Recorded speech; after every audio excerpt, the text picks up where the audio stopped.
The hillbilly from hell was one of the most terrifying spree killers of the 80s. Living all alone on his own isolated plot of land away from the rest of society, this man was collecting bodies by the day, and no one had any clue. So today's video is going to be another solved true crime case, a very seasonally appropriate case actually, because this one just so happens to take place over the week of Christmas, so Merry Christmas. Today we're going to be talking about a killer that has gained the nickname the Hillbilly from Hell. But before we get into that, I just want to thank our sponsors for making this video possible, Established Titles. Not gonna lie, I let out a little scream when I first learned what Established Titles was, because this is the coolest thing I've ever heard of, right? So it's based on a historic Scottish custom where you would be given the title of Lord or Lady if you owned a piece of land. And Established Titles allows you to buy a square foot of land.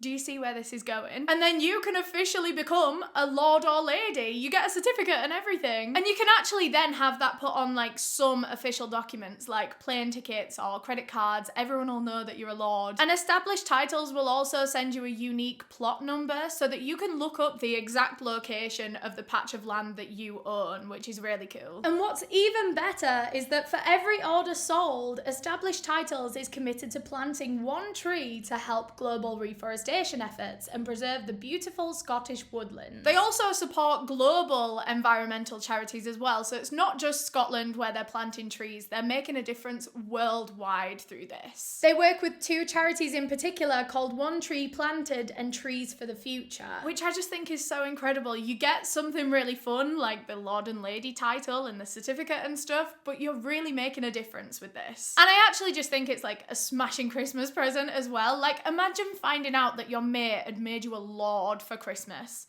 I'd give him a kiss. And it's also a super quick and easy gift as well if you're kind of stressed trying to think of presents for people. It's also a really good last minute present as well because it's just go on your laptop, done. And speaking of Christmas, Established Titles are actually currently running their holiday sale on their website at the moment. And guess what? I can get you an extra 10% off on top of that.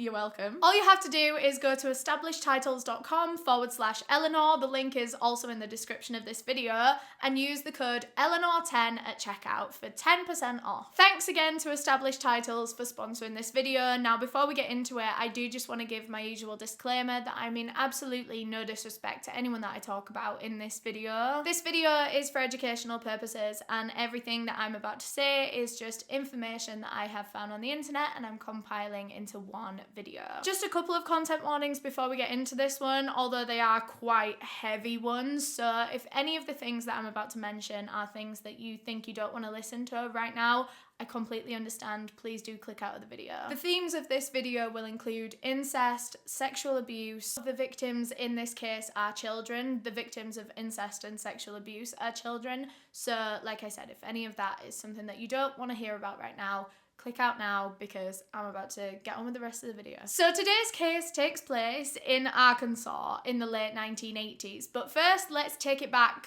40 some years to when the Hillbilly from Hell was born. Ronald Gene Simmons was born on July 15th, 1940 in Chicago, Illinois. He was the only child of Loretta and William Simmons. They were a very happy little family. His parents were so loving. However, when he was just 2 years old, Ronald's father passed away from a stroke. And of course, this impacted the family so much in so many different ways. Of course, it was a very sudden death, so it even impacted them financially, trying to get the money together for an unexpected funeral. And Loretta, Ronald's father, really struggled without her husband there. She really struggled to look after their son alone and deal with all the household matters all alone. She grew depressed and she was very lonely because there was a real lack of like adult conversation in her life. The only person she ever hung out with was her 2-year-old. Loretta longed for a new boyfriend, a new husband. She longed for a man in her life to look after her, for a father figure for her child. All she wanted was a man. So she got herself back out there on the market, and quickly she started dating a man that was in the US Army, actually. His name was William Griffin. Loretta ended up marrying Griffin, and he took on the role of stepfather for Ronald. And because Ronald was still very, very young, he didn't even really notice the switch, I suppose. Yeah, Ronald didn't really know the difference between his old father and then this guy that was here now, and so he was happy. He had a father figure again. Everyone was really happy. However, because his stepfather was in the army, that meant the family was moving around a lot whenever he was stationed in different places, and this meant that growing up, Ronald never had any consistency at all, and it really, really affected him. Like, he couldn't make and then keep friends because, well, as soon as he started socializing with them, his parents would be like, oh, we've got to move to this country now. And so it got to a point when he was moving that often that he didn't even bother trying to make friends because he knew that he was going to have to leave them soon. So he became very, socially isolated. He always felt like the outsider, nowhere ever felt like home to him. He never had that comfort, and a lot of this, all these different things really took a toll on him in his childhood, and he started to get quite depressed when they were moving around, and he started acting out in school. It was never anything too serious, but those kind of telltale signs that a child isn't doing well mentally and they start acting out and all that kind of stuff. His grades as well, they started to suffer. He wasn't putting in as much effort in with his studies because, he was depressed. He didn't see the point in any of this. And overall, Ronald was just a very lonely guy because remember, he was an only child as well, so he had no friends at school, and then he would come home and still, there's no one to talk to, no one his own age. But school was the biggest issue for him. He could handle being alone at home, but school, he just hated everything about school. So much so that when he was 17 years old, he decided to just drop out. He felt like he could do a better job just, I don't know, in the big wide world. He was going to go out and start his career. He didn't care about an education. He decided, ever since he was young, that he wanted a job in the forces, just like his stepfather. His stepfather was in the army. However, Ronald decided that he kind of liked the look of the Navy. So he tried out and he was accepted at age 18, and he was stationed over in Washington. That was his first ever place that he was sent out on the job, and it was while he was there that he met his first ever proper long-term serious girlfriend. Her name was Becky Ulibarri, and as soon as Ronald met her, he just knew that there was something special about her. There was something about this woman that he'd never seen in a woman before, and he knew he wanted that one forever. So he asked her out, and she agreed to go on a first date with him, and then a second, and then a third, and then they were together. Their relationship escalated very, very, very fast, and in 1958, they had their first child. They had a son that was named after his father, Ronald Gene Simmons Jr. However, he did end up going by Gene to avoid confusion, so for the sake of this video, he is Gene. Ronald and Becky got married shortly after they had their first baby, and they ended up moving to New Mexico.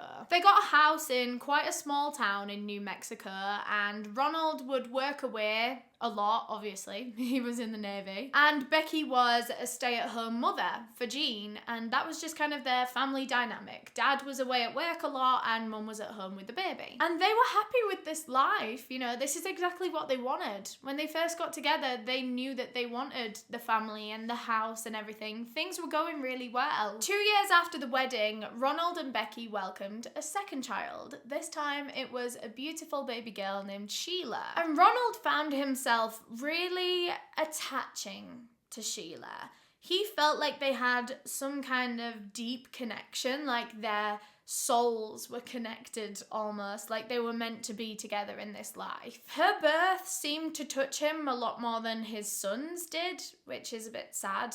He seemed to love this child, this daughter, 10 times more than he'd ever loved his son. He actually adored Sheila that much that the thought of going back to work, going back to the Navy and working away for such long periods of time, it just broke his heart. He didn't want to be away from his daughter. He didn't want to miss watching her grow old. And so with that, Ronald just quit the Navy. He had about 2 years worth of savings just in an account somewhere. So he knew that they were fine for a while. He could just quit his job and go back home, and they could both be stay-at-home parents for a while. 2 years after the birth of Sheila, the couple welcomed a third child, this time a son named William. And now, with the pressure of a third child, it was time for Ronald to go back to work. They were running out of money. They didn't have enough savings for 3 kids plus them 2. But Ronald decided not to go back into the Navy. Instead, he wanted to try something else, and he went into the Army. And while he was there, he made the realization that he missed Sheila way more than anyone else, and way more than any other kid, way more than even his wife. He just loved her more. On his visits home, Ronald would make sure that he spent as much time as he possibly could with Sheila, as much alone time as he could. And over time, Ronald actually began sexually abusing his daughter. The rest of the family were completely oblivious to the fact that this was going on, and even Sheila herself was too young to really understand what was happening to her. I don't think she realized that what was going on was wrong. But as she grew older and she started to realize what her father was doing to her, she despised him because he was still doing it as well. Once he started, he never stopped. Like, after the first time, it was a regular thing then. From then on. And the abuse had very much escalated over time. It started when she was just a kid. He would just like watch her getting changed and maybe touch her every now and again. But now he was regularly like full on raping his own daughter. But this whole time, for the years and years that this was going on, the rest of the family never caught on once. And Ronald had absolutely no consequences for these actions for years. If anything, actually, he was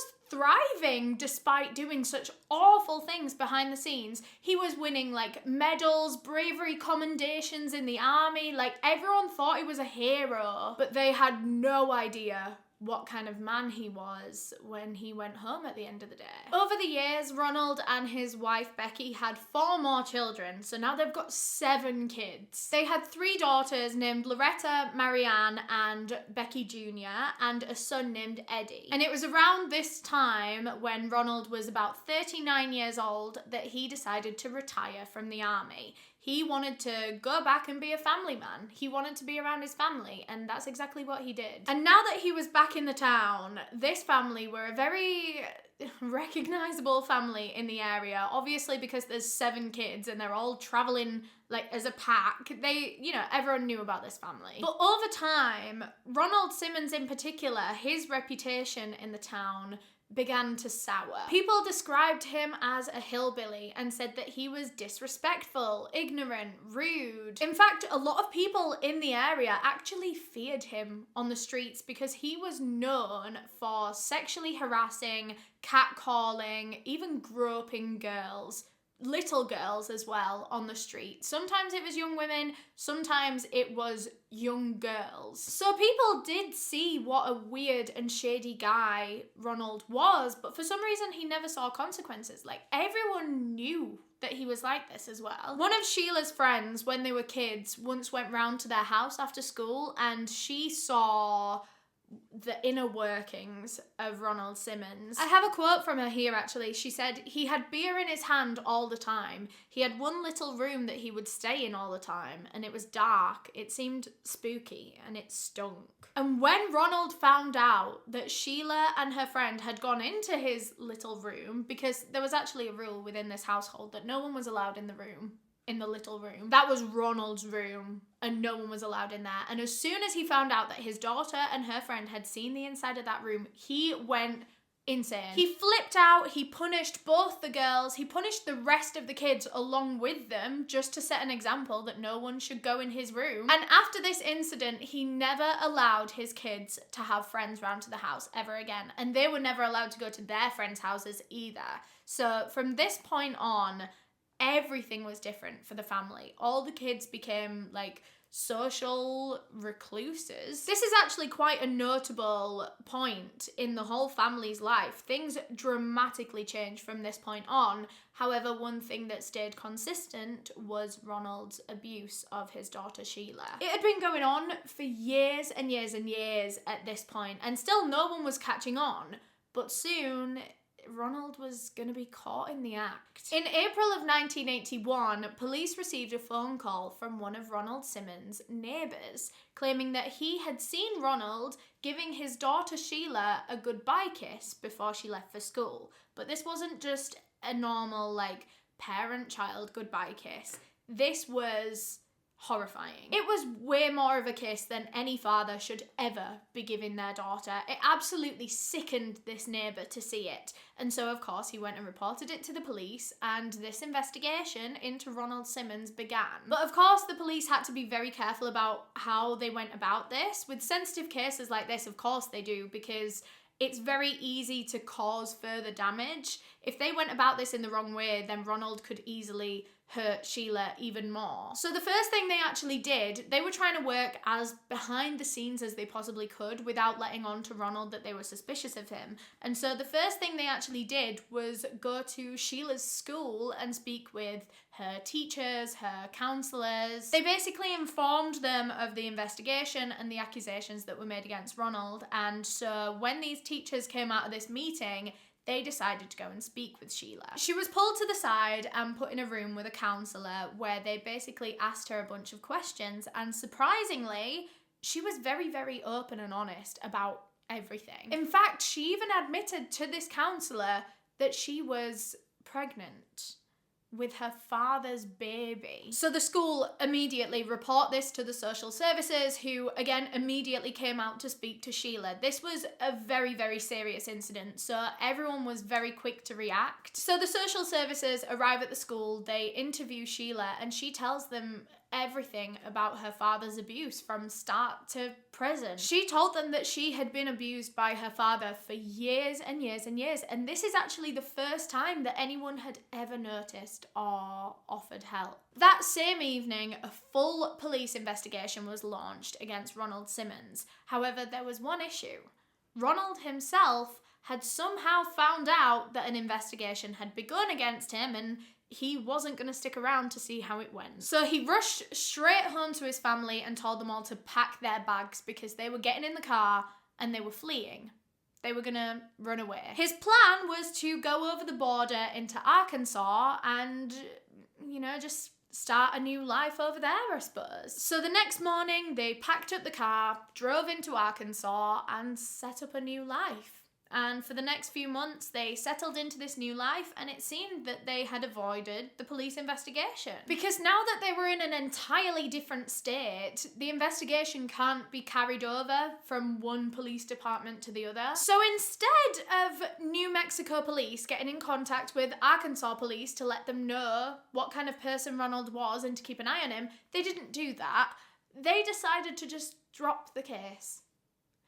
What? This is literally one of the most frustrating and angering things I've ever heard. They literally know that this child is pregnant with her father's baby after he'd been sexually abusing her for years, and they don't even bother to give the police in Arkansas a quick call just to let them know that they were investigating that.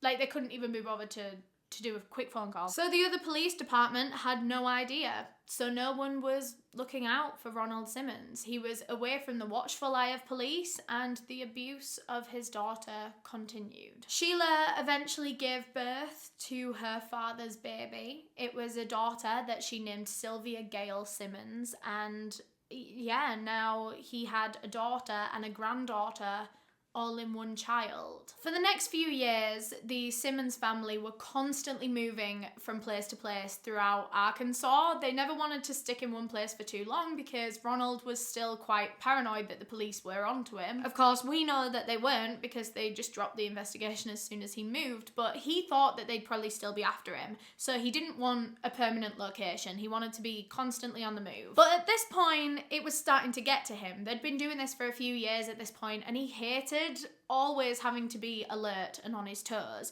He wanted a permanent place to live, but it needed to be somewhere that was out of the way of the rest of society. It needed to be almost a place where they could hide out. And that was when Ronald Gene Simmons found his solution. He came across a big plot of land. It was about 13 acres, sat on the top of a hill. It was about 7 miles away from the nearest town, so there was a town that was easily accessible, but they were further enough away from it that they didn't feel like they were part of that community. And for that 7 miles until you got to that nearest town, everything was just deserted. They were so isolated up on the top of this hill, and that absolutely won over Ronald Simmons. That was exactly what he wanted. Now there was no one around to disturb him. No neighbours to witness the shady goings on, the illegal things, the abuse. If there was no one there to witness it, then there's no one there to report it. So Ronald Simmons can keep getting away with things. But there was a downside to their new living situation, and that was that this plot of land was literally just that, a plot of land, floor. It was the ground. There was no building, there was no house, there was no bathroom, no plumbing, no running water, no electricity. They were like living off the grid, bro. And they just pretty much had to learn how to sustain themselves in pretty much like survival conditions. One of the first things that they did when they got this big plot of land, Ronald ordered all of the kids to go down to like the edge right at the bottom of the hill and dig a massive hole, which was gonna be their bathroom. It was a cesspit where they were just gonna pee and poo in there. So as the children are digging out this cesspool, Ronald decides that he is going to work on getting some privacy for their new home.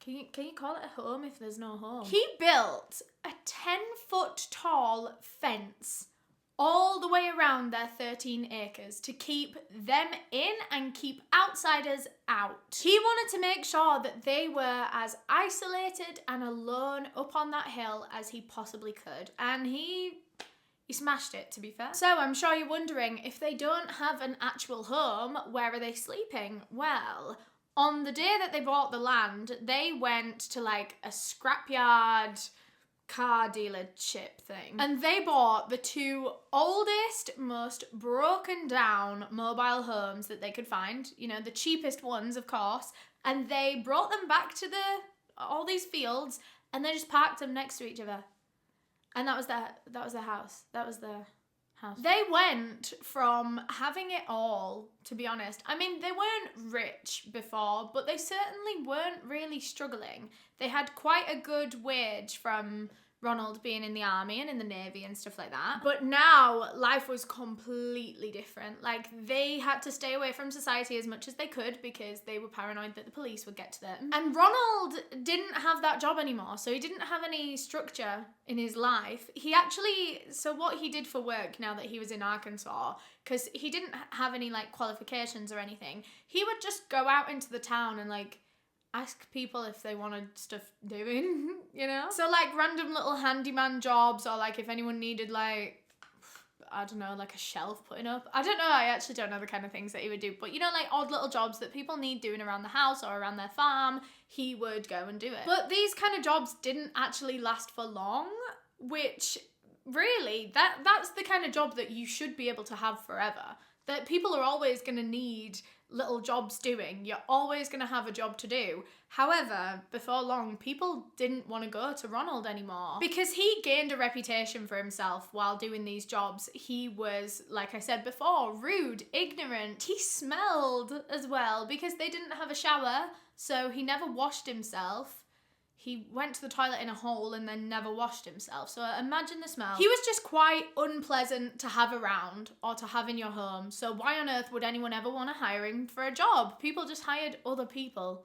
Why would you want Ronald Simmons in your house? So for that reason, he stopped getting jobs and the family started to struggle financially. And it was around this time in the case that Ronald actually began abusing his wife, Becky. As far as reports can tell, I don't think he'd ever abused his wife before. Despite abusing his daughter her whole life, I don't think he'd ever laid a hand on his wife. but all of a sudden he's flipped and now he's an abusive husband. And one day this abuse got so bad that Becky just walked out and left Ronald. She left Ronald to care for all 7 of their children alone, and she left him.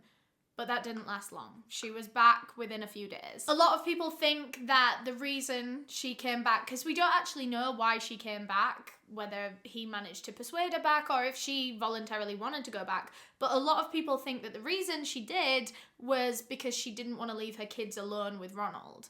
She knew what kind of guy he was, and without her there in the house, that abuse might then go on to the kids. And so she knew that she had to go back there to make sure that her kids were okay. So Becky eventually went back to Ronald, but she ended up leaving him and then going back again about, well, like upwards of 10 times for the next few years, because she did want to leave him. She didn't want to be with this man. She kept trying to leave this abusive relationship, but every time she did, there was something that brought her back, whether it was to look after her children or, you know, money. Maybe she was desperate for somewhere to live, and Ronald had that. She kept going back to him out of necessity, not because she wanted to. As the years went by, the family dynamic in the Simmons family started to evolve and change, as it does in every single family, you know. As kids get older, they get married, they move out, they have kids of their own, things change. And of course, this happened for Sheila as well, and as I'm sure you can imagine, Ronald had a massive issue with this. He hated the idea of Sheila having control over her own life, you know, going out into the world, meeting a man, getting married, having children with another man, because Ronald felt like he was in a relationship with his daughter Sheila. He had, from like the second she was born, he was like a jealous boyfriend to her. She eventually ended up marrying a man named Dennis McNulty, and the two of them had a child together, a son named Michael. And Dennis was incredible for Sheila because she was very traumatized from her whole childhood with her father, and Dennis was so patient with her. Although I don't know if he knew why she was so traumatized. You know, I don't know if she ever told him the details of like what her father did to him. And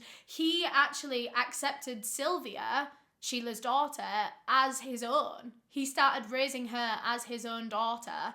And again, I don't think he knew that Sylvia's father was Ronald Simmons. Anyway, as I was saying, Sheila has a husband now, and she has a son, and she has a daughter. She has her own little family, and Ronald could see where this was going.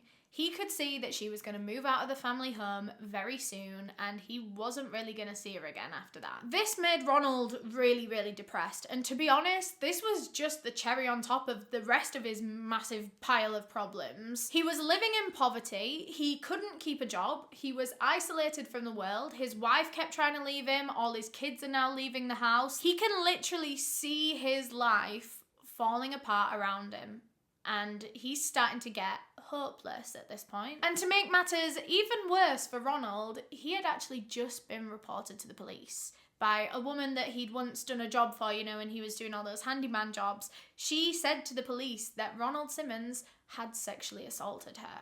And so now they were going to start looking into that too. I don't think he got into any like serious legal trouble for that, but he did lose some sort of license. He had to have a license to do the job that he was doing, like all these handyman jobs in people's houses, and I think he lost that license, so now he is without any job at all ever. Like before, it was hard for him to get jobs, but at least he could get them if he really tried, but now he didn't even have the ability to get them because his license was gone. He felt like all aspects of his life were just closing in on him, and he felt like there was no reason to live anymore. When life literally just keeps getting worse and worse, what is the point? And it was these hopeless, desperate thoughts that led Ronald to come up with a plan, a dark, twisted plan to get revenge on every single person that had ever made him feel like this. Starting with his own family. Ronald wanted to wipe out every single member of his family, grandchildren included. He didn't care how young they were. He wanted to kill them all and leave no survivors. Christmas was coming up in like a week's time when he thought of this plan, and so he thought, well, perfect, all the family will be coming over for Christmas anyway, so he doesn't even have to come up with any kind of excuse to get them round at the house. Everyone will be there, and then he can seize the opportunity to murder them all. So now Ronald Simmons began his preparation. The following morning, when the kids headed off for school, he went gun shopping. He went and bought himself a handgun and a whole load of ammunition. And then he took it back home and he was like putting it all together. He was looking at it and he was getting so excited. Like, so excited, in fact, that he almost didn't want to wait until Christmas anymore. Now that he had the gun in his hands, he was like, well, I could just do it right now. He didn't want to wait anymore. And he thought, well, why wait? Because he knew it was going to be such a big job anyway. He had a massive family. He had 7 kids, and then they all had kids as well, and they all had wives and husbands that needed killing. He knew it was a really big job, so why not get a head start and start killing his family early? So he decided that his first victim was going to be his oldest son named Gene. Gene was now 29 years old. He had a wife, he had a child. So the next morning, Ronald called him up and invited him round. However, when Gene arrived, Ronald wasted absolutely no time. He whipped the gun out of his pocket and immediately shot his firstborn son right in the head and killed him instantly. And Becky, Ronald's wife, Gene's mother, looked on in horror. She had no idea that this was about to happen, and she just watched as her firstborn son was just murdered by his own father. But before she could even scream, Ronald swung round, turned to her, and shot her too.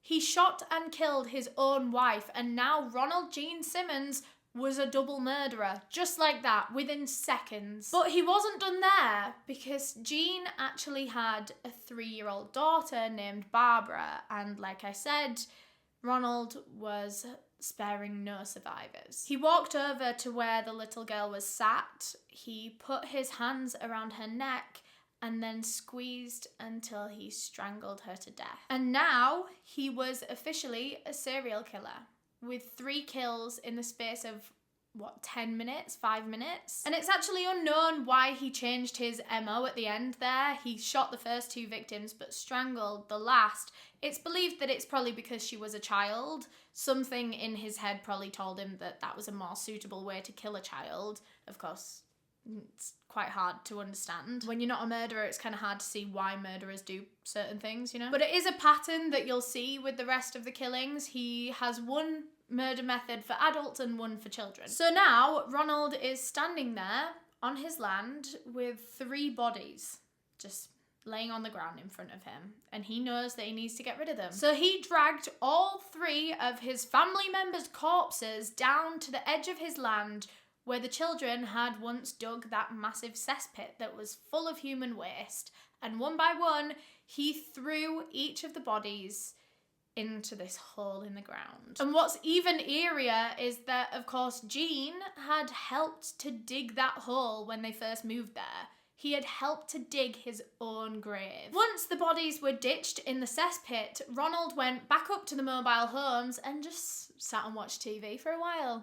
You know, had a bit of a rest. I imagine it's quite tiring work dragging bodies across 13 acres of land. He was just resting up and getting ready for his second round of victims, because his younger children were due to be home from school any minute now. The school bus was going to be pulling outside any minute. So he just laid in wait. He just sat in the living room and waited for the knock on the door. It was actually the kids' last day of Christmas break. It was the 4 youngest kids that were still in school. So that's Loretta, Eddie, Marianne, and Becky Jr. And yeah, it was the last day before Christmas break, and so they were all buzzing. All the kids were so excited. They were in good spirits when they returned home. And when they arrived back home, as they were walking up to the mobile homes, they heard their father shouting them from inside, saying that he had a surprise for them. So all all of them look at each other and they're all like really excited. They think they're getting like an early Christmas present or something. So they run up to the mobile home, and when they get there, their father is standing on the stairs waiting for them. He told them that he had a surprise for each of them inside, but they had to come in one at a time to get it because he wanted to see their reactions. So all the kids are really excited. They agree to go in one by one, and so Ronald starts from the oldest going all the way to the youngest. So the first one was 17-year-old Loretta. As soon as she walked inside the mobile home and closed the door behind her, Ronald reached out, grabbed her by the throat, and before she even had chance to scream, he strangled her to death. But he actually wasn't done there. He wanted to make sure that she was dead and not just unconscious. He didn't want to risk her waking up after this. So just to make sure, he dragged Loretta's body outside to the back of the mobile home where they had this like rain barrel that collected rainwater, and he submerged her head in there for a good few minutes and just held it there to make sure that she was dead. Because if she hadn't died from strangulation, asphyxiation, then she will be dead now from drowning. Ronald then went back outside the motorhome and called for 14-year-old Eddie. He was the next victim. Again, he met the exact same fate as his older sister, Loretta. Next was 11-year-old Marianne and then 8-year-old Becky Jr. Again, both of them were strangled and then held underwater to make sure that they were dead. And once again, he dragged all 4 bodies of his own children down to the cesspit at the bottom of the land and, one by one, threw his own children's dead bodies into a pile of human waste. He knew that his children would be decomposing in that hole that he was still going to the toilet in every single day. And he knew that with the inevitable decomposition that was going to happen over the next few days, there was going to start to be a gnarly smell coming from that cesspit, like rotting human flesh. So Ronald went and got some kerosene and brought it back and just doused the whole cesspit in kerosene, hoping that like the smell would be so strong that it'd overpower any decomposition smell that tried to come out. So now, following this second round of murders, Ronald Gene Simmons has now murdered every single person that he lives with. This is the first time he has ever had that mobile home to himself, ever. And that night, he had the most peaceful night of his whole entire life. He enjoyed it so much that he actually didn't even want to leave the house. He wanted to make the most of this peace and quiet. He'd never had this before, and he knew that he wasn't really going to get it again because he was now a serial killer. So the likelihood of him going in prison for the rest of his life was pretty high. So why not enjoy the peace and quiet while he still can? He decided that instead of committing the rest of the murders right away, which was the original plan, he was actually just going to chill for a bit.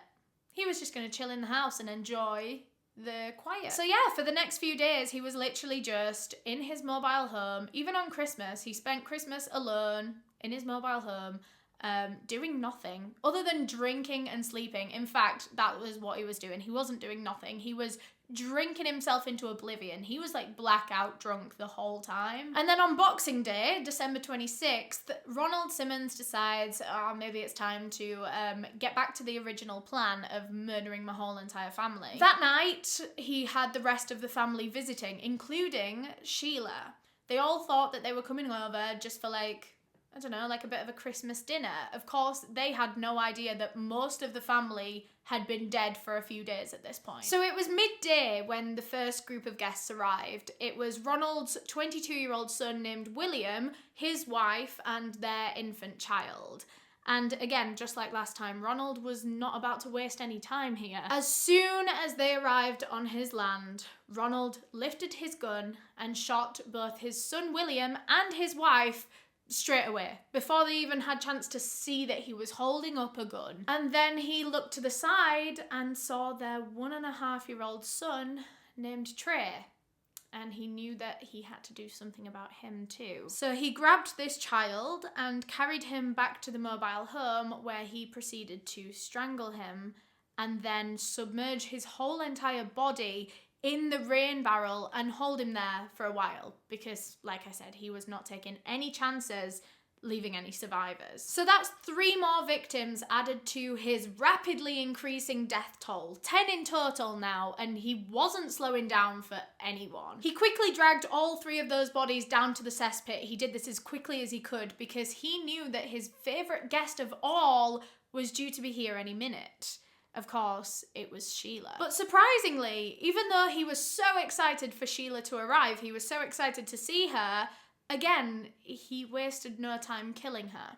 He didn't even stop and have a conversation with her first. As soon as Sheila and her husband Dennis walked inside that mobile home, Ronald turned round with his gun raised and shot them both to death. Ronald then moved on to Sheila's 2 children. Of course, remember, one of them is his own as well. Sylvia Gale was now 6 years old, and Ronald started with her. He grabbed her by the neck and squeezed until her body went limp. He then carried her body out to the rain barrel and left her just floating in the top of it while he went back into the motorhome to take care of the other child, Michael. Ronald used the exact same MO on Michael, who wasn't even 2 years old at the time. He strangled him and then took him out to the rain barrel and submerged him fully in the water until both he and his older sister Sylvia were both definitely dead. Ronald Gene Simmons had officially killed every single member of his family,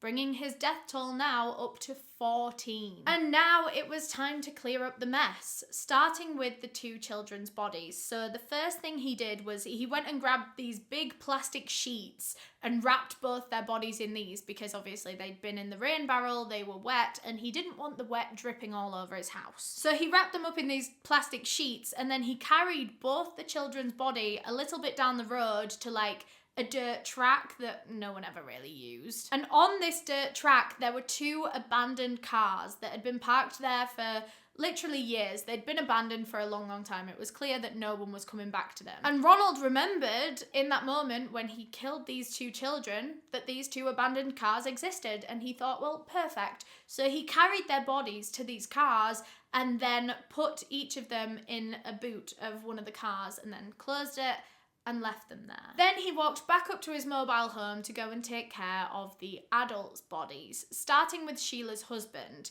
He grabbed his coat and then just like put it over his body. That was his method of getting rid of the bodies this time. You can see that his cleanup efforts are getting more and more lazy, more and more like, oh, it doesn't matter as time's going on. Like at first, he was getting rid of the bodies as soon as he killed them, whereas now he can't really be bothered to drag the body all the way down to the cesspit, so instead he's just going to cover him up so he didn't have to see him. So he covered the husband with his coat, but for Sheila, he wanted to get something special for her. He wanted to go the extra mile because after all, she was his favourite. So he went into the kitchen and went to the back of the cupboard where they kept like all of his wife's nice tablecloths, and he got one of those down and then put that over Sheila's dead body. So now that Ronald was all cleaned up, not really, because the bodies are literally still on his living room floor, but whatever. And he actually decided to go to the nearest town and go to a particular department store because before his wife was murdered,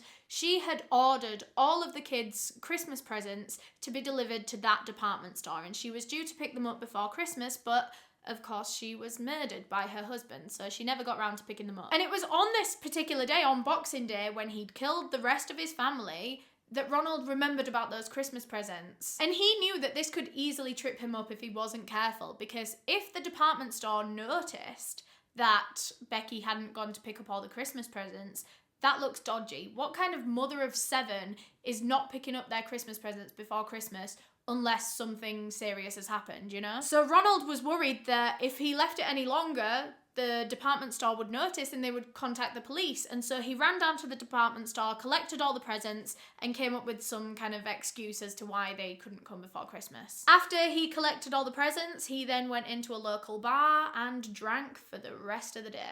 Just drank his troubles away. And again, after the last round of murders, Ronald Simmons was completely exhausted and he decided to give himself a few days off once again. He was just really enjoying his newfound, quiet, peaceful life up on that hill alone. I think that was really what he wanted all of his life, was for him to be separate from society. He didn't want a family. Over the next couple of days, he actually spent most of his time in the living room, like watching TV and stuff, with his daughter's dead body and her husband's dead body just on the floor next to him, just lying next to him. So 2 days later, it was now December 28th, and Ronald Gene Simmons gets the urge to kill again.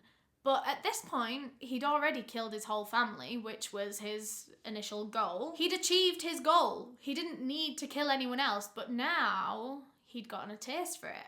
It made him feel good whenever he did it, and he wanted to do it again. He wanted to feel that rush again. And so he decided that on that day, he was going to go out and kill again. But this time, he was going to take revenge on anyone that had ever hurt him. And he knew that he had a big day ahead of him because there were a lot of people that had hurt Ronald Simmons in his life. And so he knew that he wanted to get to a lot of different places throughout the day. He wanted to try and kill as many of these people as he could. And for that, he was going to need a getaway car. And in order to get that getaway car, Ronald Simmons decided to take a dip in the cesspool. Because his first murder victim, his oldest son, 29-year-old Gene, he'd driven there to his father's house in his car. So Ronald knew there was a car on his property right now and there was a key somewhere. And it was probably in that cesspit. It will have been in Gene's jacket pocket or something when he was killed, and Ronald just threw him and all of his clothes in the cesspit. So now he had to go diving. And he did. He actually did manage to recover this car key from his toilet. So he jumped in the car and drove down to the nearest town, which was named Russellville, and his first destination was a Walmart. He actually went in and bought another handgun and a load more ammunition. And then his day was gonna begin. All he had to do was just pick his first target. And he actually had someone in mind. He'd thought this through. There was a woman named Kathy Kendrick that worked as a secretary for a local law firm, and Ronald had had a thing for Kathy for quite a while. Every time he saw her, he would try and flirt with her, and because he was Ronald Simmons, a lot of this flirting was more just like sexual harassment. Kathy was very uncomfortable. She rejected him multiple times. She reported him even a couple of times when these, advances and him flirting would overstep the line. And all of this had very much bruised Ronald's ego, and he wanted revenge. Ronald went down to that law firm, swung open the door, and stormed inside. As soon as he saw Kathy Kendrick, he lifted his gun and shot her before anyone could even say or do anything. He shot her, only her, and then turned and walked out. He didn't try and shoot anyone else. All her co-workers were there. They just looked on in horror at what had just happened. They were all frozen in fear.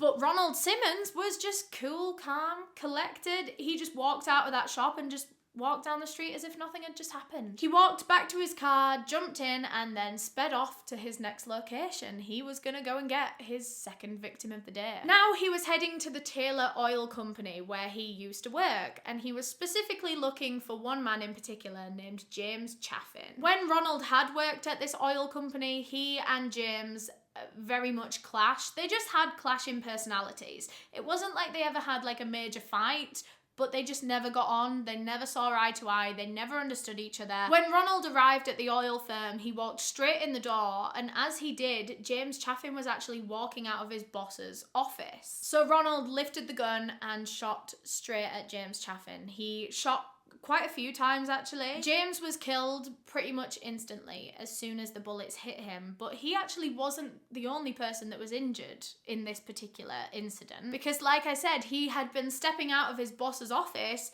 and his boss was right behind him, and one of these bullets, it hadn't hit his boss, but it only just skimmed him and injured him. Obviously, the heat and the force of the bullet going past, I think it broke his skin or something, but the bullet didn't enter him. After that, Ronald ran and jumped back in the car to head to location number 3. This time, it was a supermarket that he used to work at. When he arrived, he walked straight inside the supermarket, and for the first time in this whole case, he randomly just starts opening fire on the whole supermarket. It didn't seem like he had any particular target there. He wasn't going there for anyone in specific. In specific. Why did I say that so weirdly? And this, to me, suggests that his anger relating to that job at the supermarket was more to do with the customers. He was going there to get revenge on the customers that day. That's why he just opened fire at anyone and everyone. It doesn't seem like there was any particular co-worker that he had a disagreement with or something that he was going there to find. He hit 2 customers. 2 people were shot in the supermarket, but luckily both of them did survive their injuries, so no more murders were added to his death toll at this one. Meanwhile, Ronald was off to his 4th location, another one of his old jobs, and there he was looking to particularly target his old supervisor, a woman named Joyce Butts. He marched straight through the front door of the building and immediately saw his target, Joyce, and so he lifted his gun and shot multiple times at her. She was hit in the head, she was hit in the chest, but actually, she miraculously survived this. But of course, at the time, it didn't look like she was gonna survive this because she got shot and she collapsed to the ground. She started bleeding, of course, as anyone does when they're shot. And so at the time, Ronald Simmons saw this happen, saw her fall to the ground, and he just thought, oh, well, job done, she's dead. And it was actually after he thought he killed Joyce Butts that Ronald Gene Simmons decided that he was done. He was done now. Well, he was done killing people, but he wasn't done causing terror just yet. He went and grabbed one of Joyce's colleagues, a young woman named Vicky Jackson, and she was very scared. She was very young and very scared. He grabbed her and put a gun to her head as he shouted out, "I've come to do what I wanted to do. It's all over now. I've gotten everybody who wanted to hurt me." He then turned to Vicky, who he had at gunpoint in his arms, and he asked her if she would go to the back office with him and call the police on him, because he wanted to be caught now. So she did what she was told. She walked to the back office with him, she called the police on him, and then the 2 of them just sat there in the back office, just in silence, and waited for the police. I can't imagine how weird that situation must have been. He did actually try to make conversation with her at certain points, which is one of the most terrifying things about this, because the conversation was all about his murders. He was telling her, you know, exactly what he'd been doing. He said that he had a hit list of people that he wanted to kill, and all the people on that hit list were people that had hurt him in the past. And he was trying to say to Vicky, that's why I'm not a threat to you. That's why you shouldn't be scared of me, because I've already got everyone that I wanted to get. I'm done now. I'm done murdering now. From the way that Ronald was talking about his hit list to Vicky, she kind of got the impression that this was something that he'd been working on for weeks, which obviously we know is certainly the case. When the police eventually arrived at the scene, they rushed in, they tackled Ronald Simmons to the ground, but he was actually really cooperative. I think he would have gone without being tackled. He actually voluntarily gave his gun over before police even asked for it, and he, like, in his questioning and everything, he was still very cooperative. He didn't lie once, he didn't try to cover anything up. In fact, he was actually so open and honest that he ended up telling police things that they weren't even suspecting him of just yet. Of course, all the police knew about Ronald Simmons right now was that he'd gone on a shooting spree that day. They had no idea that he had murdered all 14 members of his family in the days prior to this. And he just offered up all of that information.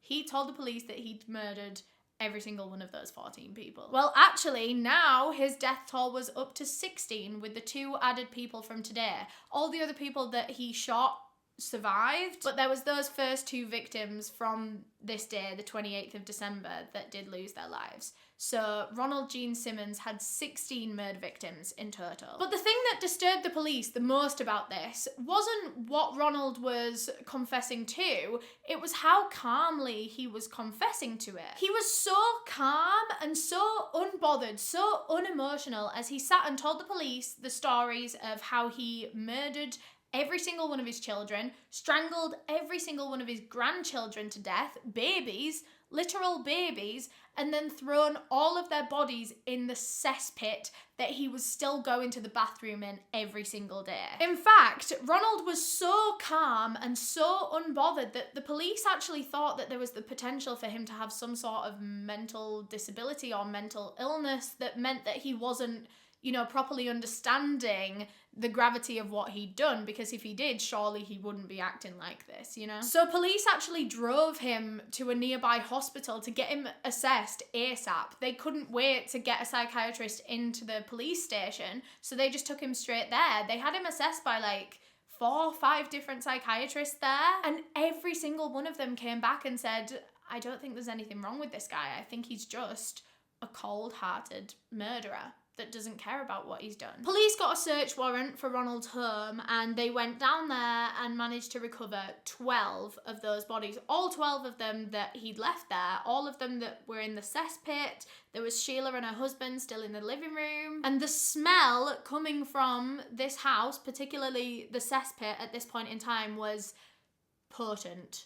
It was pungent. It took police a few more days actually to be able to find the other 2 bodies. Like I said, there was 12 at the house, but of course there was those 2 kids, Sylvia and Michael, that he'd put in the abandoned cars. So yeah, eventually they were recovered as well, and then all of the family's bodies were sent for an autopsy. And it was discovered when they did all these autopsies that maybe Ronald Simmons wasn't very good at aiming. Each of these victims had like 5, 6, 7, even like upwards of 10 gunshots all over their bodies, meaning that Ronald had to have quite a few attempts when he was trying to kill them. So the murders of his 14 family members and the killing spree that he went on the 28th of December, they were kind of treated like separate investigations, separate cases.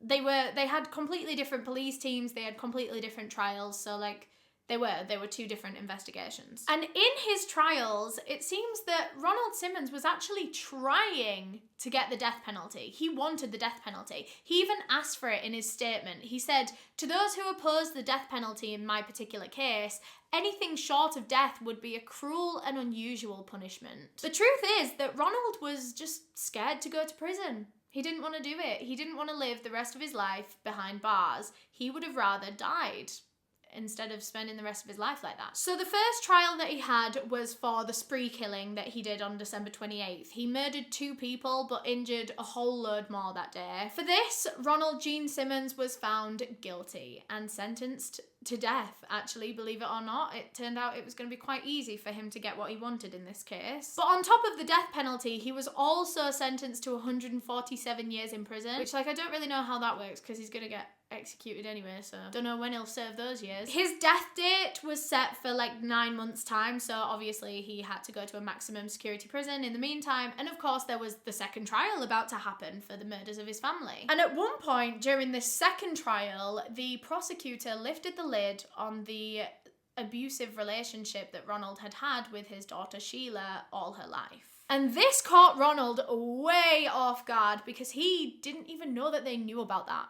Because he'd actually managed to keep this a very well-kept secret all his life. I don't think anyone ever found out that Sheila was being abused. No one ever found out that Sylvia was Ronald's daughter. You know, all these things, they kept it all so secret.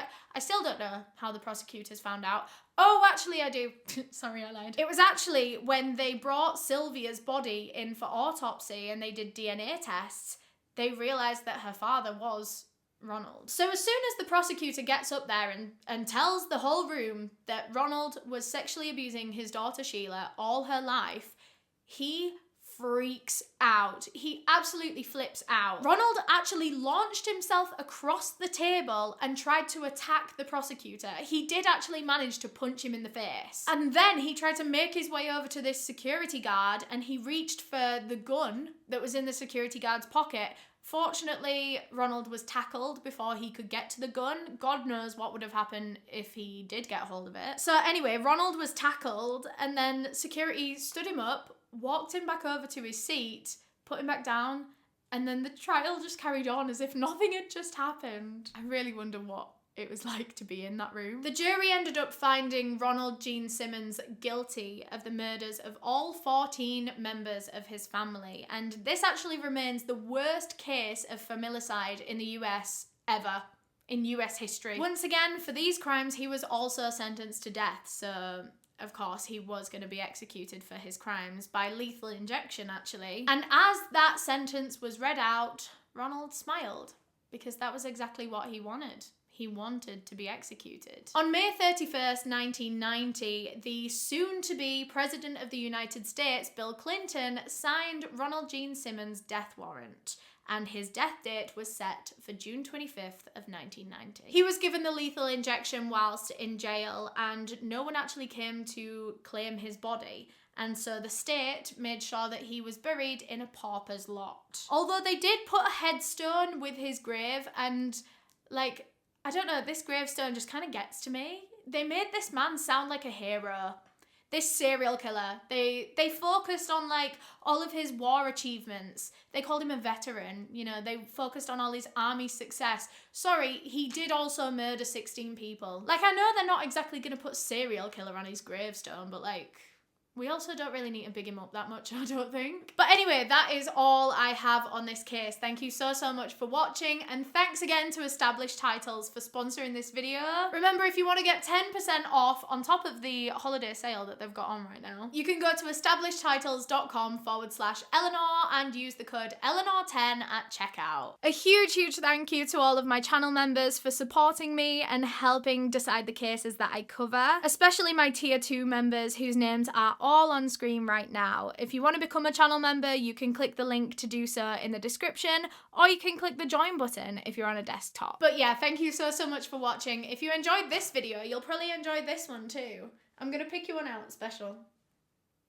Hope you like it. And yeah, if you did enjoy it, then maybe subscribe, girl, because I do stuff like this all the time. I upload these every week, so come back again soon. Anyway, bye. Bye.